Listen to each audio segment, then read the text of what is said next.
নমস্কার বন্ধুরা, welcome back to my channel Champa Rannaghar. আজ আমি আপনাদের সঙ্গে শেয়ার করব দুর্দান্ত স্বাদের একদম নতুন ধরনের একটা আলাদা টেস্টের চিকেন রেসিপি। সামনেই আসছে জামাই ষষ্ঠী, তো এই জামাই ষষ্ঠীতে আপনারা কিন্তু এই ডিফারেন্টভাবে রান্না করে দিতেই পারেন জামাইকে চিকেন। তাহলে চলুন বন্ধুরা দেখে নিই। চিকেনের রেসিপিটি বানানোর জন্য এখানে 1 কেজি চিকেনকে খুব ভালো করে ধুয়ে পরিষ্কার করে নিয়েছি। এবারে রান্নাটার প্রসেসটা শুরু করব। বসিয়ে নিয়েছি একটা কড়ার মধ্যে দিয়ে দিয়েছি বেশ কিছুটা জল। প্লিজ বন্ধুরা প্রথম থেকে শেষ পর্যন্ত ভিডিওটি দেখবেন।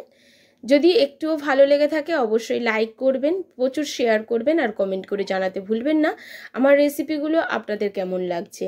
এখন ওই জলের মধ্যে, জলটা কিন্তু একদম নর্মাল টেম্পারেচারের জলের মধ্যে দিয়ে দিচ্ছি দুটো টমেটোকে হাফ করে কেটে নিয়েছি, 3টে মিডিয়াম সাইজের পেঁয়াজকে হাফ হাফ করে কেটে নিয়েছি, আর দিয়ে দিয়েছি কাঁচা লঙ্কা, দিয়ে দিয়েছি 1 ইঞ্চি আদা, দিয়ে দিয়েছি বেশ খানিকটা রসুন, দিয়ে দেবো এখানে বেশ খানিকটা ধনে পাতার যে মোটা ডান্ডিগুলো হয়, অর্থাৎ গাছের ধনে পাতা নেওয়ার পরে যে গাছটা থাকে সেই গাছটা, দিয়ে দিচ্ছি দারচিনি, লবঙ্গ, এলাচ, একটা জায়ফলের টুকরো আর শামরিচ। সমস্ত কিছু নর্মাল টেম্পারেচারের জলের মধ্যে দিয়ে দেব কড়ার মধ্যে। আর দিয়ে দিচ্ছি দুটো গোল করে কেটে রাখা এখানে গন্ধরাজ লেবু। এখানে অবশ্যই গন্ধরাজ লেবুটাকে গোল করে কেটে জলের মধ্যে দিতে হবে। আর তার মধ্যেই এখন আমি চিকেনের টুকরোগুলোকে খুব ভালো করে পরিষ্কার করে ধুয়ে নিয়েছি সেইগুলোকে দিয়ে দেবো। এরপরে দিয়ে দিচ্ছি পরিমাণ মতো লবণ, তারপরে ঢাকা চাপা দিয়ে এটাকে 6 থেকে 7 মিনিট মিডিয়াম ফ্লেমে ফুটিয়ে নিতে হবে ঢাকা দিয়ে। আমার মাছের ডিমের রেসিপিটি আপনাদের পছন্দ হয়েছে, সেটাও একদম ইউনিকভাবে তৈরি করা ছিল। তার জন্য আপনাদেরকে জানাই অসংখ্য ধন্যবাদ। যারা আমাকে নতুন আমার সঙ্গে যুক্ত হয়েছেন আর আমার পুরনো যে সদস্যরা আছেন সবাইকে জানাই অসংখ্য ধন্যবাদ। আপনাদের সাপোর্ট আর সাহায্য ছাড়া বন্ধুরা আমি কিন্তু এক পাও এগোতে পারবো না। প্লিজ আমাকে সাপোর্ট করবেন আর পাশে থাকবেন। এখন দেখুন 6 মিনিট পর আমি ফিরে এসেছি আর বেশ অল্প চিকেনটা কিন্তু সিদ্ধ হয়ে গেছে। এখন চিকেনগুলোকে জল থেকে তুলে নিতে হবে আর মশলাগুলোকে আলাদা করতে হবে। সমস্ত চিকেনগুলোকে ওই চিকেনের সিদ্ধ করে রাখা জল থেকে আমি তুলে আলাদা করে নিচ্ছি।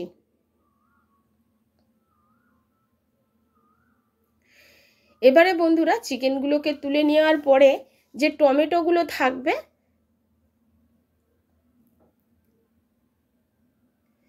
টমেটোর খোসাগুলোকে তুলে নেব। দেখুন চিকেনগুলোকে তোলা আমার হয়ে গেছে। এখন টমেটোর খোসাগুলোকে তুলে ফেলতে হবে ঠিক এইভাবে।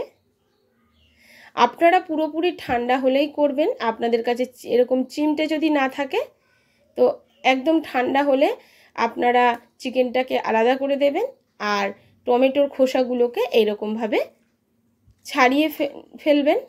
এগুলোকে ফেলে দিতে হবে খোসাগুলোকে। এবারে যে সমস্ত গোটা মশলা দিয়েছি সেগুলোকে আলাদা করার জন্য একটা স্ট্রেনারের সাহায্যে আমি ছেঁকে নিচ্ছি। এখানে 5-6টা মতো কাঁচা লঙ্কা দিয়েছি আর 3-4টে মতো শুকনো লঙ্কা দিয়েছি, আবার 5-6টা মতো দিয়েছি শামরিচ। আপনারা ঝালের পরিমাণটা বাড়িয়ে কমিয়ে নিতে পারবেন বন্ধুরা। আর চিকেনের পরিমাণটা বাড়ানো কমানোর সঙ্গে সঙ্গে এই মশলাগুলোরও পরিমাণ আপনারা বাড়িয়ে নেবেন। লেবুর যে স্লাইসগুলো করে রেখেছিলাম এর মধ্যে দিয়েছিলাম, সেটা এখন আর দরকার নেই, সেই জন্য আমি এগুলোকেও তুলে ফেলে দিচ্ছি। এবারে ঠান্ডা হলে এই সমস্ত মশলাগুলোকে মিক্সির জারে দিয়ে খুব ভালো করে একটা মিহি পেস্ট বানিয়ে নেব আর চিকেনের যে স্টকটা আছে সেটাকে আলাদা সরিয়ে রাখবো।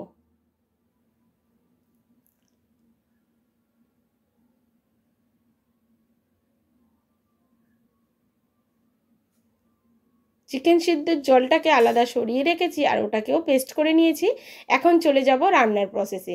রান্না করার জন্য কড়াইতে দিয়ে দিয়েছি বেশ খানিকটা সর্ষের তেল।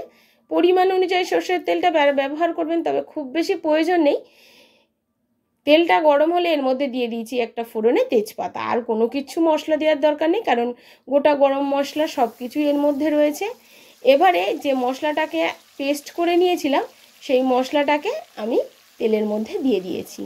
এবারে তেলের মধ্যে এই মশলাটাকে দিয়ে খুব ভালো করে এটাকে কষিয়ে ফেলতে হবে মিডিয়াম ফ্লেমে।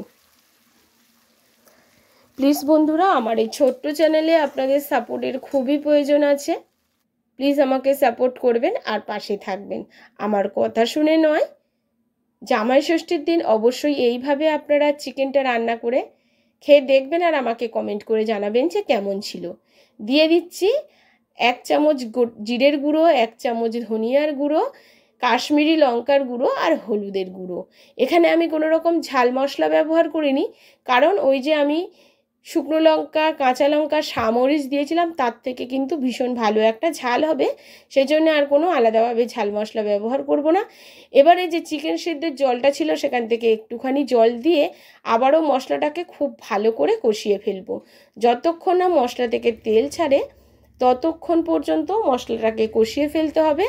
তারপরে যখন দেখুন মশলা থেকে বেশ জল ছেড়ে দিয়েছে, তখন আমাকে এর মধ্যে দিতে হবে ফ্যাটানো টক দই। একদম ফ্রেশ ফ্যাটানো টক দই আমি এই মশলার মধ্যে ব্যবহার করলাম। গ্যাসের ফ্লেমটাকে একটু সিমে করে দিয়ে টক দইটা মশলার মধ্যে দেবেন, তাহলে কিন্তু দইটা কেটে যাওয়ার কোনো সম্ভাবনা থাকবে না আর খুব ভালো করে কষানো হবে। কষাতে দেখুন তেল ছাড়তে শুরু করেছে। ঠিক যখন এই রকম তেল ছাড়তে শুরু করবে তখনই কিন্তু বন্ধুরা এর মধ্যে ওই চিকেনগুলোকে অ্যাড করে দিতে হবে। সিদ্ধ করা যে চিকেনগুলো রেখেছিলাম সেইগুলোকে, আর কত সুন্দর তেল ছেড়ে কালারটা মশলার কত সুন্দর হয়েছে দেখতেই পাচ্ছেন। এবারে চিকেনগুলোকে অ্যাড করে দিয়ে চিকেনের সঙ্গে মশলাগুলোকে খুব ভালোভাবে কষাতে হবে। এখানে কষানোটা যতটা সুন্দর হবে চিকেনের স্বাদটা কিন্তু ততটাই বাড়বে। তবে আমরা যে একই রকমভাবে চিকেন রান্না করে থাকি, তো এবারে জামাই ষষ্ঠীতে কিন্তু একটু ডিফারেন্ট টাইপের আপনারা ট্রাই করে দেখতে পারেন। চিকেনটা খেতে কিন্তু হয় অসাধারণ। কষানোর পরে যখন দেখুন এরকম তেল ছাড়তে শুরু করবে তখন আমি এর মধ্যে আরও কিছুটা লবণ অ্যাড করলাম। যেহেতু টক দই দেওয়া হয়েছে, মশলাগুলো দেওয়া হয়েছে, সেজন্যে আরও একটু লবণ অ্যাড করলাম। তবে মাথায় রাখতে হবে চিকেন সিদ্ধের যে জলটা আছে তার মধ্যে কিন্তু বেশ লবণও আছে, সেই জন্য এই লবণের পরিমাণটা কিন্তু আপনারা একটু বুঝে শুনে ব্যবহার করবেন। এবারে চিকেনটাকে খুব ভালো করে কষাতে হবে। এখানে আর কোনো গরম মশলা ব্যবহার করতে হবে না, যেহেতু গোটা গরম মশলা কিন্তু এর মধ্যে পেস্ট করা আছে। জায়ফল, জয়িত্রীর টুকরোও আমি দিয়েছিলাম। এবারে দেখুন বন্ধুরা, এর মধ্যে আমি ব্যবহার করব সেই চিকেনের সেদ্ধ করা জলটা। পুরো জলটাই আমি এর মধ্যে দিয়ে দেব। একটা গোটা রসুন পড়ে গেছে, এটাকে তুলে নিচ্ছি। কিভাবে গোটা রসুনটা জলের মধ্যে পড়ে গেছিলো খেয়াল করতে পারিনি, খুব গরম ছিল। এবারে খুব ভালো করে জলটাকে দিয়ে খুব ভালো করে মিশিয়ে ফেলতে হবে। জলটা কিন্তু বেশ হালকা গরম ছিল।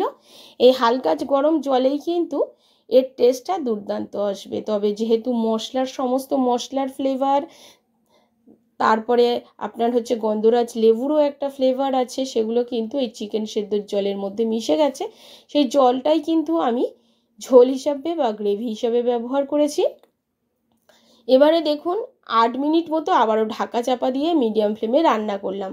আর ঝোলটা কতটা টেনে গেছে দেখতেই পাচ্ছেন, কতটা ঝোলটা শুকিয়ে গেছে চিকেনের ঝোলটা। একদম মিডিয়াম ফ্লেমে ঢাকা দিয়ে 8 থেকে 10 মিনিট আবারও রান্না করে নেবেন, এতে চিকেনটাও সুসিদ্ধ হবে। এবারে উপর দিয়ে দিচ্ছি বেশ খানিকটা ধনে পাতা। আপনাদের কাছে যদি ধনে পাতা না থাকে এই সময় এখানে কাসুরি মেথিও ব্যবহার করতে পারেন। আর দিয়ে দিচ্ছি উপর থেকে একটু পেঁয়াজ বেরেস্তা। একদম স্বাদে গন্ধে পুরো ফাটাফাটি। প্লিজ বন্ধুরা, প্লিজ আমার কথা শুনে না এইভাবে একবার চিকেনটা আপনারা বাড়িতে বানিয়ে খেয়ে দেখবেন আর আমাকে কমেন্ট করে জানাবেন যে কেমন ছিল। ঝোলটা কিন্তু এইরকম আমি গ্রেভি রেখেছি, তো গ্রেভিটা কিন্তু বেশ ঘন আছে, এখনও বেশ গরমও আছে। তবে একটু ঠান্ডা হলে আরও কিছুটা গ্রেভিটা টেনে যাবে। আর দেখুন একটু ঠান্ডা হওয়ার পরেও আমি নামিয়ে আপনাদের দেখাচ্ছি কত সুন্দর কালার হয়েছে, কতটা দেখতে দারুণ হয়েছে। আশা করছি আমার আজকের রেসিপি আপনাদের ভালো লেগেছে। যদি ভালো লাগে অবশ্যই লাইক করবেন, শেয়ার করবেন আর কমেন্ট করে জানাতে ভুলবেন না আমার রেসিপিগুলো আপনাদের কেমন লাগছে। প্লিজ বন্ধুরা সাপোর্ট করবেন আর পাশে থাকবেন। সুস্থ থাকবেন।